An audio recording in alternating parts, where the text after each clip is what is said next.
Vérissure, le numéro 1 des alarmes en France. Rendez-vous sur vérissure.fr pour votre demande de devis gratuit. Vérissure présente.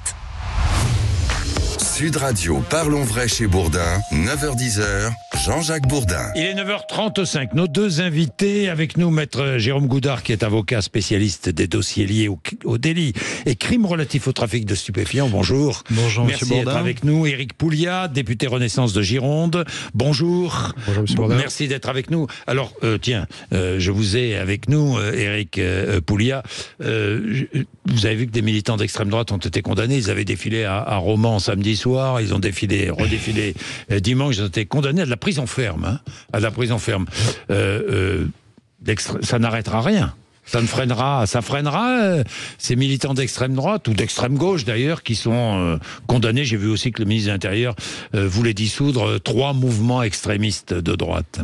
La dissolution a un intérêt, c'est qu'elle désorganise. Oui. Et après, quant aux militants eux-mêmes, ils sont très politisés, convaincus de leur bon droit d'accélérer le choc des civilisations, du combat civilisationnel.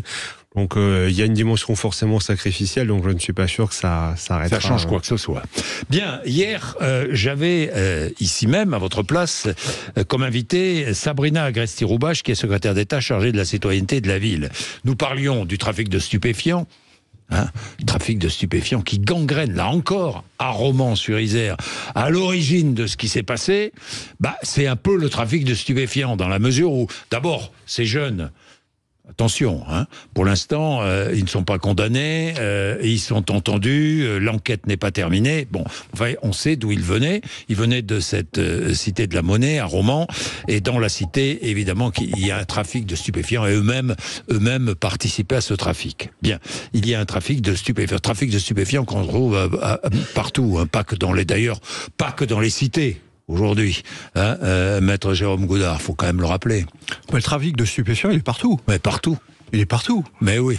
Dans les beaux quartiers, dans les cités, oui. Partout. Partout. Bien, hier, donc, la secrétaire d'État chargée de la citoyenneté et de la ville a mis une idée sur la table et elle dit que le gouvernement va la porter à l'Assemblée nationale. De quoi s'agit-il ? Eh bien, il y a une amende aujourd'hui pour consommation de drogue. C'est délictueux, c'est 200 €, c'est ça ? Exactement. Bon. 200 €. Alors, elle estime que cette amende doit être inscrite, quand il y a une condamnation, ça doit être inscrit au casier judiciaire de la personne condamnée.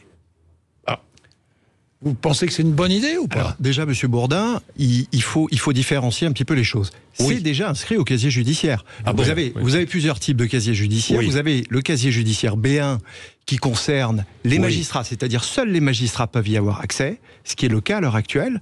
Donc les amendes délictuelles forfaitaires figurent bien à ce casier judiciaire. Et ensuite, vous avez 2 autres casiers judiciaires, le B2 qui va concerner l'ensemble des administrations, d'accord ? Et le casier judiciaire B3 qui va concerner les entreprises privées. Lorsqu'on vous demande par exemple un bulletin, vous allez récupérer votre B3. Voilà. J'attends de voir ce que va proposer le gouvernement. Vous êtes au courant ? Oui, c'était un sujet. Alors sur ce que va proposer le gouvernement, non, j'attends moi aussi, mais sur la question de l'AFD, c'était un sujet d'ailleurs quand j'ai fait mon rapport, c'était que la plupart des contentieux stupes aboutissait à un rappel à la loi. Oui. Et le rappel à la loi n'est pas inscrit au casier judiciaire. Voilà. Oui. Et donc, on me disait, mais si vous mettez l'AFD, de l'amende forfaitaire délictuelle, forcément, ça va être inscrit au casier judiciaire. Alors, effectivement, c'est inscrit au B1. Est-ce qu'il faut l'étendre ? Ouais, je pense que en matière de stupéfiants, il faut quand même différencier 2 choses. Je pense qu'il y a d'un côté la question de la consommation, et là, c'est plutôt une dimension sanitaire, et peut-être que l'ultra-répression n'est pas forcément le mot. Et il y a la question du trafic, qui est là une question économique. Je suis chef d'entreprise, j'embauche une personne. Si j'apprends que cette personne fume régulièrement ou qu'elle est addicte à des drogues, je vais hésiter à l'embaucher. Vous ne le saurez pas ? Je ne le saurais pas. Vous ne le saurez pas parce que vous aurez accès simplement au casier judiciaire B3. Ouais. Donc le casier judiciaire... Est-ce que vous pensez que la volonté c'est d'étendre justement Alors la volonté, je la connais pas, mais aux autres casiers judiciaires. La volonté, je la connais pas. En revanche, le fait d'étendre la consommation, l'usage à l'intérieur des casiers B2 et B3, je pense que c'est une très mauvaise idée. Bon, après... Mais pourquoi une mauvaise idée ? C'est une très mauvaise idée parce que vous tapez sur des gens qui sont, pour la plupart toxicomanes. Vous avez certes la consommation qui est récréative, mais vous avez aussi en France un certain nombre de personnes qui sont polytoxicomanes. Et je pense que ces personnes qui sont déjà réduites et mises un petit peu à l'écart de la société pour les raisons sanitaires que vous mentionnez, dans cette hypothèse-là, vous les mettez totalement à l'écart. Ça ne freinera pas leur consommation. J'en suis pas certain. En fait, vous faites d'un comportement addictif, quel qu'il soit, quel que soit le produit que vous consommez, vous en faites une espèce de condamnation sociale permanente, quoi. Donc vous êtes contre aussi, on peut avoir consommé à un moment donné, et puis après avoir arrêté, et c'est le cas de beaucoup de gens. En fait, c'est ce que dit l'OFDT, l'Observatoire français des drogues et toxicomanie. Il dit qu'en gros, la consommation de stupéfiants a tendance à diminuer après 30 ans, voire à s'arrêter pour une grande majorité de gens. C'est-à-dire que c'est plutôt une consommation qu'on fait plus jeune, et après on s'arrête. Alors il y a effectivement aujourd'hui un phénomène générationnel. Il y a une génération qui a mon âge, en fait c'est ma génération, qui a tendance à avoir continué de consommer, et là effectivement ça crée du coup un espèce de plateau et un gros volume de consommation. Mais généralement, quand on s'insère socialement, on arrête de consommer. Alors après, il y a une consommation il y a des consommations différentes, notamment la question de la cocaïne, etc. C'est une consommation aussi on consomme même à l'Assemblée nationale ou au Sénat. Oui, non mais c'est pas vrai, c'est vrai. Disons clairement les choses, parlons vrai. Et oui, c'est vrai, ça existe partout. Ça existe, mais même chez vous. Bon, alors, mais franchement, le consommateur. Oui. Alors, vous voulez dire ? Oui, juste un petit point pour qu'on puisse comprendre. Vous parliez de cette amende forfaitaire délictuelle. 200 euros. Oui, 200 euros, 150 euros si c'est payé dans les 15 jours, 400 euros si c'est majoré. Bon. Voilà. Cette amende forfaitaire délictuelle, c'est d'ailleurs pas moi qui le dis, c'est le défenseur des droits, pose un certain nombre de problèmes d'un point de vue juridique. Pourquoi ?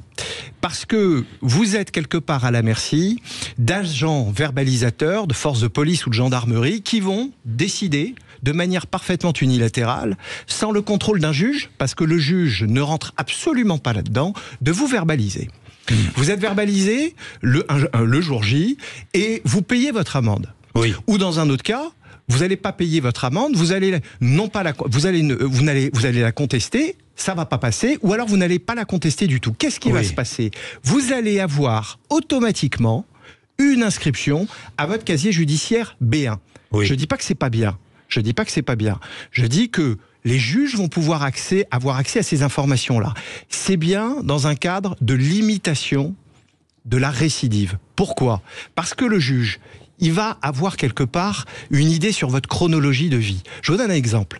Vous avez un dossier type Palmade. Dans un dossier type Palmade, le juge pourra avoir accès au casier B1 et pourra voir si la personne concernée ou une des personnes concernées a eu à un moment de sa vie un problème avec les stupéfiants et l'usage. Donc, je vous en prie. Non, mais je crois que c'est tout l'intérêt de l'AFD, en fait, pour le coup, au contraire. Moi, je pense que l'AFD, c'est l'amende forfaitaire délictueuse. Voilà. C'est donc cette amende, je suis consommateur, je suis contrôlé par la police, j'ai une amende. Elle rappelle l'interdit social. C'est interdit de consommer du cannabis ou de la drogue sous toutes ses formes. Donc, elle rappelle l'interdit social. C'est interdit, oui, par la loi. On est tout à fait d'accord. Deux, effectivement, comme elle est délictuelle, le juge reste en capacité de pouvoir poursuivre, il a l'opportunité de la poursuite. Voilà. Donc effectivement, il a si c'était contraventionnel, on pourrait en mettre 50 à l'année sur une personne, ça ne changerait rien. Mais est-ce que depuis, une question, je vais être pragmatique, est-ce que depuis que cette amende a été instaurée, ça a freiné la consommation ? Non, ça marche pas. Ça marche pas. Ça marche pas. La consommation n'a pas baissé. Moi, ce que je vois, en tout cas, il y a un truc qui a freiné, c'est que la consommation de rue visible, etc., elle a diminué. Et c'est déjà un bon effet. C'est-à-dire que on ne fume plus impunément sur la voie publique comme c'était le cas avant l'AFD. L'ultra-majorité des amendes n'est pas réglée. L'ultra-majorité des amendes n'est pas réglée. Wow. Alors non, c'est pas vrai parce que en fait c'est moi qui ai voulu que cette amende soit à 200 €. Pourquoi ? Parce que elle est alignée sur le stage cannabis. Oui. Voilà. Et on a le même niveau de recouvrement de l'amende que du stage cannabis qui était payant lui aussi. Alors oui, alors ce qu'il faut aussi savoir, c'est que on a le pouvoir est donné dans les mains de la police et on s'est rendu compte de quoi ? On s'est rendu compte que vous avez un certain nombre de personnes qui sont généralement un peu les mêmes, qui vont être verbalisées à plusieurs reprises dans des quartiers très déterminés. Donc en fait, les personnes qu'on va cibler sont généralement les mêmes types de personnes. J'entends par là les 18-25 ans. Oui, mais ce sont des consommateurs. Oui, mais après la question est de savoir comment elles le règlent. Parce que vous avez des personnes, il faut retrouver leur adresse. On n'a pas forcément leur adresse. Vous avez des personnes qui vont se voir accumuler. Mais c'est pas une raison. Je suis d'accord. Je pour dis simplement l'amende. Voilà. Parce que l'amende ne répond pas à 100% les conséquences sur le recouvrement de cette amende ne sont pas forcément au rendez-vous. Oui, Voilà. Il est 9h45, on va poursuivre ce débat, c'est très intéressant. Si vous voulez vous joindre au débat, ce n'est pas compliqué, 0826 300 300, tout de suite. Vérissure, le numéro 1 des alarmes en France. Rendez-vous sur vérissure.fr pour votre demande de devis gratuit. Vérissure présente. Sud Radio, parlons vrai chez Bourdin, 9h-10h, Jean-Jacques Bourdin. La consommation de stupéfiants, comment faire pour freiner cette consommation ? La France et le trafic. 5 millions d'utilisateurs réguliers de cannabis, il y en a peut-être plus. Hein, il y en a plus. Difficile à mesurer parce que c'est interdit. Oui, c'est interdit, vous avez raison. 600 000 pour la cocaïne, de plus en plus de consommateurs d'héroïne aussi. Hein. L'héroïne qui progresse dans ce pays. Alors, c'est un interdit pénal. Consommer de la drogue, 200 €, encore une fois. Mais l'enjeu, et là vous tombez d'accord tous les deux, l'enjeu c'est l'approvisionnement. Et comment faire pour financièrement attaquer, si je puis dire, les trafiquants et les organisateurs du trafic, c'est cela ? C'est l'enjeu numéro 1 ? C'est-à-dire qu'il faut vraiment dissocier le consommateur qui lui est un usager et le trafic qui lui est un modèle économique. Le dealer ne deal pas du cannabis ou autre chose pour le plaisir, pour l'amour du cannabis. Il le fait pour l'argent. Pour l'argent, et quel que soit le produit, en fait, en vrai, ce qu'il va chercher, c'est l'argent. Mais est-ce qu'on s'attaque suffisamment, justement, à cette source financière ? Alors, il y a certainement des moyens supplémentaires à mettre, très clairement. On a créé il y a peu de temps l'OFAST, avec un petit jeu de mots par rapport au GoFast, qui est censé lutter contre le trafic international. Il faut renforcer ces moyens-là. Il faut s'attaquer aux avoirs criminels. Il faut s'attaquer aux transferts financiers qui partent aujourd'hui à Dubaï ou ailleurs. L'argent de la drogue, il est réinvesti. Et c'est possible. Je pense que c'est possible. C'est possible, maître ? Écoutez, j'en sais rien. En tout cas, moi, ce que je peux constater, c'est que les moyens mis en œuvre à l'heure actuelle sont forcément insuffisants. Insuffisants parce que, comme vous le dites, l'approvisionnement, c'est l'enjeu majeur. Oui. L'enjeu majeur parce que vous avez des fonds qui sont considérables. Maintenant, vous avez des méthodes qui sont ultra modernes. Le blanchiment, vous avez beaucoup de crypto-monnaies. Il faut arriver à intégrer ces systèmes-là, et c'est très compliqué. Vous avez, alors effectivement, la création de l'OFAST, mais manifestement, vous avez des services qui doivent être encore plus développés. Les douanes, c'est 80% à peu près des saisies, mais j'ai cru comprendre que la volonté des autorités, c'était de changer un petit peu la méthode de travail des douanes, avec plus de moyens. Il y a de la corruption. Il y a de la corruption aussi. Il y a de la corruption. Bien sûr, vous avez de la corruption à tous les niveaux, et je pense qu'il faut, à un moment donné... corruption qui touche qui ? Un peu tout le monde. Vous avez des personnes dans les ports qui vont être corrompues, vous avez des policiers qui sont aussi corrompus, il y en a partout. Douane, vous avez une coopération internationale avec d'autres pays qui doivent être évidemment facilitées. J'en parlais il y a quelques semaines, mais vous avez également les relations entre la France et le Maroc, diplomatiquement, qui sont mauvaises. Des pays qui sont mauvaises. Quand même, Je veux dire, c'est le plus gros producteur dans la vallée du Rif. Donc il y a des... Pour vous donner un exemple, vous avez un dossier avec des importations qui viennent par exemple d'Europe du Nord. Les policiers vont filer des équipes et ils savent que la voiture va partir d'Île-de-France et va se rendre à la frontière belge. On présume que ça va aller en Hollande. Oui. Où elle est la coopération ? Elle n'y est pas. ou alors elle y sera peut-être. Il n'y a pas de coopération même européenne. Il y a de la coopération, mais ce que je veux dire par là, c'est que cette coopération judiciaire, policière, interviendra très a posteriori. Très a posteriori. La voiture, elle part en Belgique, elle part en Hollande. Qu'est-ce que font les policiers? Ils attendent que la voiture revienne. Alors ils vont faire un constat. Elle est partie vendredi, elle a franchi la frontière à 4h du matin, et on la voit revenir samedi à 16h. Oui. Mais ce qui s'est passé là-bas, on ne le sait pas. Et l'enjeu, il est là. Oui. L'enjeu, il est là. Oui, l'enjeu, il est là, il est sur l'identification. Il n'est pas sur le consommateur, donc. Non, mais parce que j'entends, si on s'attaque au consommateur, on arrivera peut-être à freiner l'extension du trafic. C'est toujours pour moi la mauvaise façon de voir le truc. C'est-à-dire que c'est pareil, on pense que c'est en s'attaquant au chouf ou à la nourrice ou au dealer de cage d'escalier qu'on va réduire le trafic. Ils seront remplacés le lendemain. Ça change rien. De la même façon, le consommateur, la consommation de drogue, c'est vieux comme l'humanité. Donc il y aura toujours des gens pour consommer. Après, à nous interroger pourquoi il y a de plus en plus de gens qui consomment de la drogue. Voilà, mais ça c'est une réflexion plus globale. Mais très clairement, si on veut assécher les trafics, il faut s'intéresser aux pays producteurs, aux transferts financiers. Il faut s'intéresser à qui profite le crime. C'est ça le sujet. À qui profite le crime. Oui. Et la légalisation ne changera rien du tout. Si, mais moi, pourquoi Qu'est-ce qu'elle changerait? Moi, je pense pas qu'elle change grand-chose. Moi, je pense... écoutez, on l'a pas encore testé. Pourquoi elle changerait? Déjà, il faut faire un constat. J'ai pas l'impression que depuis des décennies où on bosse sur le sujet, on soit arrivé à des résultats qui soient très satisfaisants.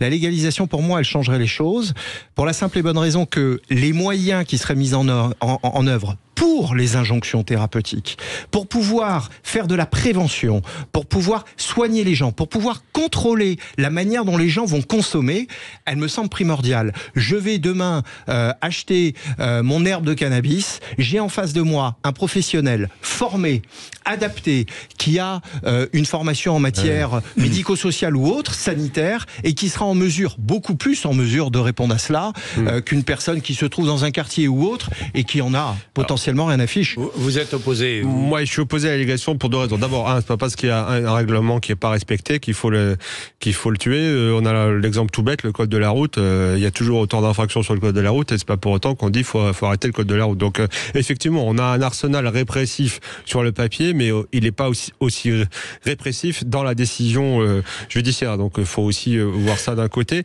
Et d'un autre côté, je pense qu'il y a eu des études. Il y a eu Canalex, qui est une étude de 2017 ou par là. Sur le sujet, ce qu'on appelle la régulation, c'est-à-dire la légalisation des drogues. On voit bien qu'à chaque fois, le marché noir demeure. Oui. Parce qu'ils vont laissent un produit. Ils vont baisser les prix. Parce qu'ils vont baisser les prix. Oui, mais voilà, un produit le marché noir, qu'il y ait autorisation ou pas, légalisation, le marché noir durera. Le marché noir demeure, il est moins cher avec un produit comme plus la cigarette. Regardez la cigarette. Tout à fait. Donc l'interdiction, finalement, ou la légalisation ne change pas la donne, puisqu'encore une fois, on est sur un trafic, c'est l'argent qui compte. Voilà. On s'aperçoit que les mineurs continuent à consommer généralement pareil, et ça, c'est bien le sujet, c'est qu'on se met à consommer du stupéfiant généralement. Le vrai sujet sont les mineurs. Avant sa majorité. Oui. Et moi, je pense que le vrai sujet, c'est effectivement les mineurs. Un modèle de prévention qu'il a, par contre, je suis d'accord, n'est pas suffisant chez nous sur la consommation du stupéfiant. Les jeunes ne savent pas ce qu'ils prennent, en fait. Ils ne le savent pas. Ils s'imaginent des tas de choses. Ils pensent que le cannabis, c'est bio parce que c'est de l'herbe. Donc, ils préfèrent fumer de l'herbe que de la résine, par exemple, parce qu'ils pensent que c'est plus naturel que la résine. Ça veut dire qu'ils n'ont aucune conscience de ce que produit le THC sur leur organisme. Merci messieurs, je suis obligé d'interrompre, mais bon, nous aurons l'occasion de revenir sur le sujet. Conclusion, l'argent. Il faut s'attaquer au financement de la drogue. Voilà, c'est la priorité. Bien, merci d'être avec nous, d'être venu nous voir sur Sud Radio. Tout de suite, Sud Radio Média, Christine Bouillot et Gilles Gansman reçoivent le chanteur Vincent Niclot et la réalisatrice Mathilde Damoiselle. Sud Radio, parlons vrai chez Bourdin, 9h-10h, Jean-Jacques Bourdin. Avec Vérissure, le numéro 1 des alarmes en France. Rendez-vous sur vérissure.fr pour votre demande de devis gratuit.